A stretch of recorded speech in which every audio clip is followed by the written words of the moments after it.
Today, we've got 3 unique cold cases lined up for you, each with its own crazy twists and turns that are bound to keep you on the edge of your seat. These stories have a bit of everything: murder, infidelity, deception, robbery, and even a bombing. So stay tuned.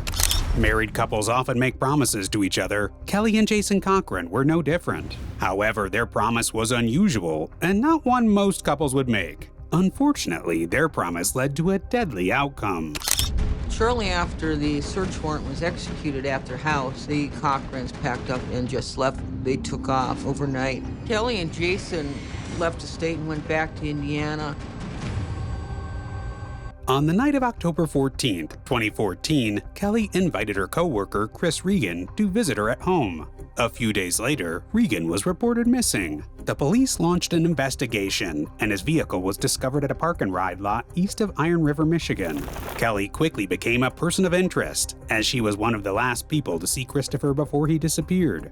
Police uncovered that the two were having an affair, but when they questioned Kelly for answers or clues about Chris's disappearance, they got very little information, which raised their suspicions. Michigan police enlisted the help of the FBI to aid the investigation. Together, both agencies searched Kelly's home for evidence, but found nothing linking Kelly to Chris's disappearance. After the search, Kelly and her husband moved away to Lake County, Indiana. For about a year, Chris was still considered missing, and while investigators had no leads, they strongly suspected that he was dead. However, everything changed in February 2016 when Jason Cochran, Kelly's husband, died from a heroin overdose. Kelly posted on Facebook that it was the hardest thing she had ever had to deal with, but when investigators learned about Jason's death, their suspicions grew, and they reopened Chris Regan's cold case. Just 9 weeks after Jason's death, Kelly was charged with murdering Chris. She fled Indiana when authorities tried to arrest her, but U.S. Marshals found her in Kentucky on April 28th. Kelly was interrogated for almost 70 hours and finally told investigators to search a desolate part of the Michigan woods. There, they found a rifle, a .22 caliber bullet, a pair of glasses, a human skull with a bullet hole, bones, and bone fragments. Forensics determined that the skull and bones were Chris Regan's. According to reports, on the night of October 14th, when Kelly invited Chris to her home, they thought they would be alone. But Jason was there waiting, and when he saw Chris and Kelly together, he shot Chris in the head with a long-barreled .22 caliber rifle. Instead of turning her husband into the police, Kelly helped Jason dismember Chris's body using an electrical handsaw. Together, they put Chris's remains in garbage bags and dumped them in the woods. It turns out when the couple were married, they promised each other that if they ever discovered that the other person had an affair, they would get rid of the other person. According to various news sources, while Kelly was in custody and being questioned, she turned her glasses into makeshift weapons, threatening anyone who came close to her. Chris Regan's girlfriend, Terry O'Donnell, shared her experience with Kelly in the courtroom during the trial. "I remember her staring at me and grinning," Terry recalled. "I felt scared. She was the scariest person I've ever seen. I couldn't even look at her when I testified." Terry also noticed how clean the crime scene was after Chris's death. "It was suspicious how well Kelly cleaned up the crime scene," she noted. "Without experience, it's unlikely that someone could clean up the blood and dispose of the body in a way that FBI agents couldn't find DNA evidence." Kelly was found guilty and sentenced to life in prison for Chris Regan's murder, but police remained suspicious about her husband Jason's overdose and death. Kelly's responses to questions about the night he died kept changing, and the autopsy revealed that while Jason had heroin in his system, the actual cause of his death was asphyxiation. Once this new information was revealed, Kelly admitted to intentionally injecting Jason with heroin. The dose was high enough to be fatal, but Kelly smothered him with a pillow just to be sure. She told police that she felt the need to kill him to even the score and seek revenge on Jason for Chris's death, whom she described as the only good thing in my life. Kelly pleaded guilty to her husband's murder and received a 65-year prison sentence. In less than a year, Kelly had caused the deaths of 2 men she had once loved. But this was just the beginning of a strange series of events. Many people shared Chris's girlfriend Terry's suspicions of how well she had cleaned up the crime scene, and wondered if Kelly had been involved in other deaths too. Colton Gaboyan, Kelly's brother, expressed his fear that his sister might have killed more than just 2 men. He worried she could be a serial killer. Kelly's family thought she might have been involved in as many as 9 deaths across the Midwest, and had even privately admitted to some of these murders. However, Kelly's plea deal for Jason's murder included the stipulation that she could not be prosecuted for any other murders. But this isn't the end of the surprises in this case. Kelly's story became well known, and Investigation Discovery made a documentary about the murders called Dead North.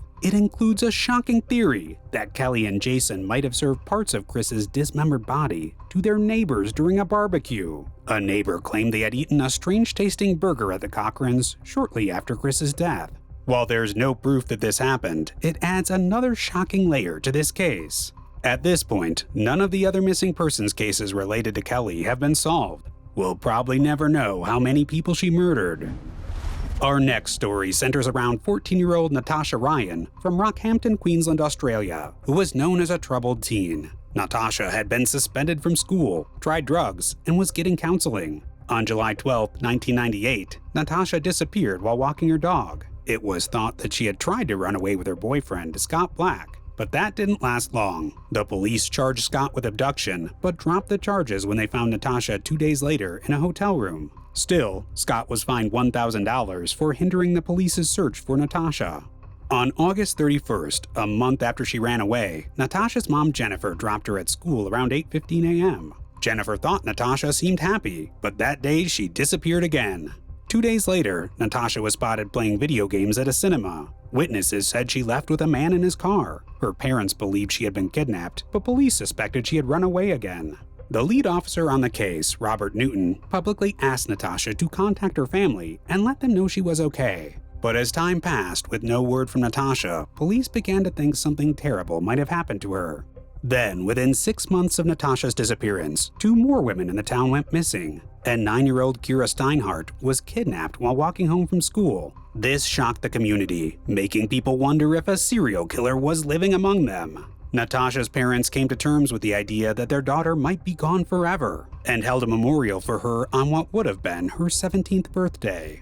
The pressure was on for police to solve the missing person cases. Their investigation eventually led them to Leonard Frazier, who admitted to killing Kira and led police to the girl's body. The police suspected that Frazier might also be connected to the other disappearances, so they set up a plan to catch him.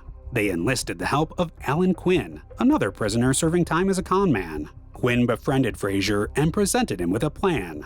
Quinn would write a letter confessing to the women's deaths under the name Squeaky, which would draw suspicion away from Frazier. But he needed details from Frazier about the women's deaths in order for the plan to work. Frazier shared details with Quinn that only the killer would know, like how Beverly Lego was strangled with her own underwear, which was left around her neck, how Julie Turner was strangled with her bra, and how Sylvia Benedetti was beaten with a log. The police recorded all of Frazier and Quinn's conversations and used them to charge Frazier with multiple counts of murder. Initially, Frazier denied the charges, but having been caught on tape, he eventually confessed to the murders, and surprisingly, to killing Natasha Ryan. Frazier told police that he hit Natasha and knocked her out, drove her to the showgrounds, and killed her. He then took her body and dumped it in Pink Lily Pond by the airport. Police initiated a massive search for Natasha's body, but it was never found. Then, just 3 weeks before Frazier's trial, an unexpected twist unfolded. A call came in to the kids' helpline from a teenager who claimed to have run away and hinted that a man was facing trial for her murder. Concerned counselors contacted the police, but the call couldn't be traced, and the matter was shelved. Then an anonymous letter arrived, stating that Natasha Ryan was still alive and providing a phone number. The police raided the associated home and found Natasha hiding in a cupboard. It soon became clear that she hadn't been abducted. She had been living with her boyfriend Scott Black mere miles away from her family home for nearly 5 years. The police were bewildered by how they had missed this during their initial investigations. Despite heavily scrutinizing Scott at the start, they found no trace of Natasha and couldn't understand how she had avoided detection for so long. Black and Natasha had moved twice to avoid being seen. Whenever Black's family visited, she hid in the cupboard, sometimes for hours. They kept the curtains drawn to avoid detection. They were careful to only hang out Scott's clothes outside to dry, and never Natasha's. For almost 5 years, Natasha rarely left the house, except for 6 occasions when she went swimming at the beach in Yampoon. She spent her days cooking, sewing, reading, and surfing the internet. According to court documents, the letter revealing Natasha's whereabouts was believed to have been sent by one of Scott's relatives, though this was never confirmed. When asked why she stayed hidden, even after her parents held a memorial for her, Natasha told investigators that the lie had grown too big and that she didn't want to leave when they found her. In a bizarre twist, Natasha attended her own murder trial and testified she had never met Frazier, and the charges were dropped. However, Frazier was still convicted of 2 women's murders and 1 case of manslaughter. Scott Black was also held accountable for his deception. He was sentenced to 3 years in prison for lying to the police, but only served 1 year. For Natasha's parents, reuniting with their daughter was a mix of emotions. They were relieved to see her, but distressed to learn she had hidden from them for so long, deceiving everyone with her lie. The last case we're going to talk about today is one that still has unsolved details to this day. Brian Wells, a pizza delivery man, found himself entangled in a complicated situation in Erie, Pennsylvania in 2003. On August 28th, Brian walked into a PNC bank at 2:20 in the afternoon, walked up to a teller, and handed them a note demanding $250,000 in cash. When the teller looked confused, Brian revealed a shotgun disguised as a walking cane. He also showed them a homemade explosive device concealed under his t-shirt. Shortly after leaving the bank with approximately $9,000 and a Dum Dum lollipop, Brian headed to a nearby McDonald's where he searched under a rock for a note. Meanwhile, law enforcement was on the hunt for Brian, and they located him sitting inside his car in the parking lot of an Eyeglass World store. State troopers approached him, and he confessed to robbing the PNC bank. He leaned against the car, revealing the 30-pound bomb strapped around his neck. Brian claimed that he had been attacked by a group of men while delivering pizza. They had attached the bomb to him and given him a letter with handwritten instructions. Brian warned the state troopers to keep their distance, saying, "I don't have much time. I'm not lying. It's going to go off." He pleaded with the police, asking, "Why isn't anyone trying to remove this?" 20 minutes later, the bomb beeped for 10 seconds, and then it exploded. Brian was killed instantly. Lamont King, who was a Pennsylvania State Police supervisor at the time, recalled how Brian's eyes widened before the explosion. A crowd had gathered around the scene, and shocked bystanders watched in horror as Brian died before their eyes. At the time, police were unsure if Brian was telling the truth about the bomb. Although they eventually called the bomb squad 30 minutes after finding Brian, it was too late. Investigators began examining the bizarre and shocking case. The police found a set of detailed instructions outlining what Brian needed to do to disarm and unlock the bomb strapped around his neck. He had to locate 4 keys and a detonation code to free himself. However, he was apprehended by the police while searching for his 3rd key. One instruction warned, "Most important rule, do not radio, phone, or contact anyone. Alerting the authorities, your company, or anyone else will bring your death. If we spot police vehicles or aircraft, you will be killed." Investigators noted that the instructions were written using "we" and "us," leading them to believe that multiple people were involved in the crime. During an autopsy, federal officials struggled to remove the bomb, ultimately decapitating Brian to free him. The bomb itself came to be known as the collar bomb, a term that became synonymous with the case. For months, there were few leads in the investigation until an apparently unrelated crime was reported. William Rothstein contacted state police, informing them that he had a frozen body in his garage.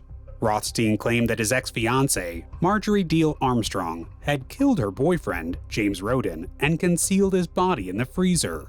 During the investigation into Roden's death, Marjorie found herself entangled in another crime, the collar bomb. She pled guilty due to insanity for Roden's murder in 2005, and according to the FBI, Marjorie confessed to a fellow inmate that she had killed him because he threatened to expose her connection to the collar bomb. Furthermore, it seems Marjorie had accomplices. Marjorie's friend William Rothstein was implicated in the plot and was alleged to have assisted in building the bomb.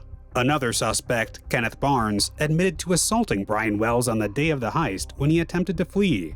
Apparently, Marjorie's plan was to use the money from the bank robbery to hire Barnes to eliminate her father, allowing her to inherit his wealth. William Rothstein passed away from cancer before facing charges for his involvement in the collar bomb robbery. Marjorie Deal Armstrong and Kenneth Barnes were both convicted of conspiracy and armed bank robbery charges.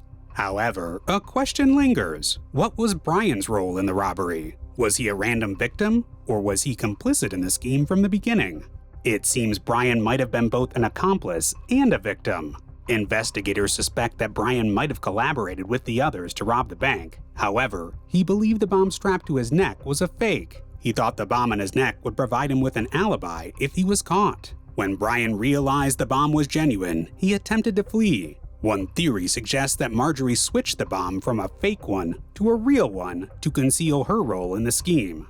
However, Brian's family vehemently denies these allegations. His autopsy revealed he was shot with a small bullet, suggesting coercion or forced involvement in the bank robbery. They insist that Brian was a victim of Marjorie's greed.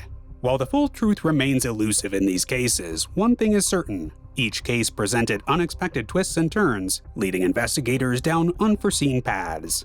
Which of these cases do you find the most shocking? Let us know your thoughts in the comments below. And don't forget to like, subscribe, and ring the bell icon for more videos about serial killers and true crime.